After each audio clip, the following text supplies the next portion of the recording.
Alright mga katamad na kapatad na danupan, gawa tayo ng chicken teriyaki Pinoy style. Alright.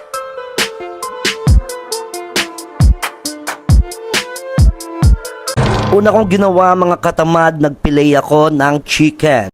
Tapos binudburan ko ng paminta. Pag nabudburan mo ng paminta, lagyan mo ng garlic salt. After mo nilagyan ng garlic salt, lagyan mo din ng magic sarap at saka mo masayin ng kabila. Nalagyan mo din yung kabila mga katamad. Baligtaran yan mga katamad, matic automatic. Ganyan lang ang gagawin nyo. Okay lang sa pagkain ang baligtaran, wag lang ang tao ang baligtaran. Aroy! Tapos mga katamad, magpipirito tayo ng sesame seed. Para mas masarap, ipirito mo muna ng walang mantika. Tanga ka, pag nilagyan mo ng mantika, gagawa na tayo ng sauce mga katamad. Lagyan mo lang ng toyo yan ha. Yung toyo kahit anong brand, wag lang tao. Pag tao ang may toyo, iba na yon. Lagyan mo lang rin ng suka. Diba parang adobo lang yung gagawin natin. Lagyan mo ng honey. Ganyan lang kadali, honey, my love, so sweet. Tapos lagyan mo lang ng asukal para sweet.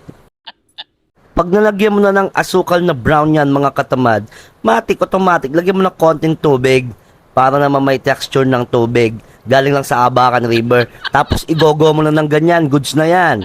At dito na tayo sa isang process mga katamad. At sunod mga katamad, prito lang natin yung mga chicken breast na binigyan natin pampalasa kanina. Pag naprito mo na yan mga katamad, goods na yan. Prito mo lahat ha, wala kang ititira. Ganyan lang kadali yan, huwag mo masyadong pahirapan ng buhay. Lagi ko sinasabi sa'yo.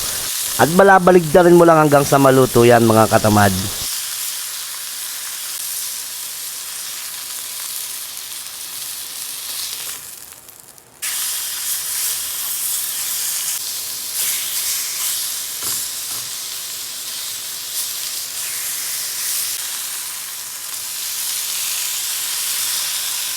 At pag naprito mo na yan mga katamad, lagyan mo na yung sauce mo, gagawin na natin. Yung kanina, napanood mo naman yon, hindi ko na kailangan i-explain ngayon.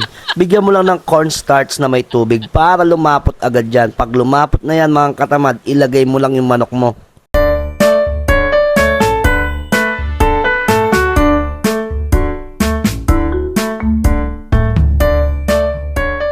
Eto na nga mga katamad, ako lang dapat ng tamad, wag kang gumaya. Lagyan na natin yung nokma natin na pinirito. Yan yung nokma. Pag nalagay natin yan, maya-maya, goods na yan. Pwede ka na mag-food trip.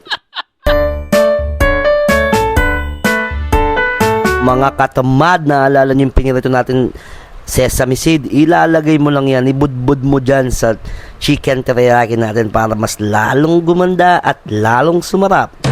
At eto na nga mga katamad, ililikas lang natin yung sauce dun sa mismong chicken teriyaki natin para mas masarap. Ito na ang finished product. Mas masarap pa sa ex mo yan, katamad. Kaya tikman mo na rin. Gawin mo na. Ganyan lang kadali. Alright.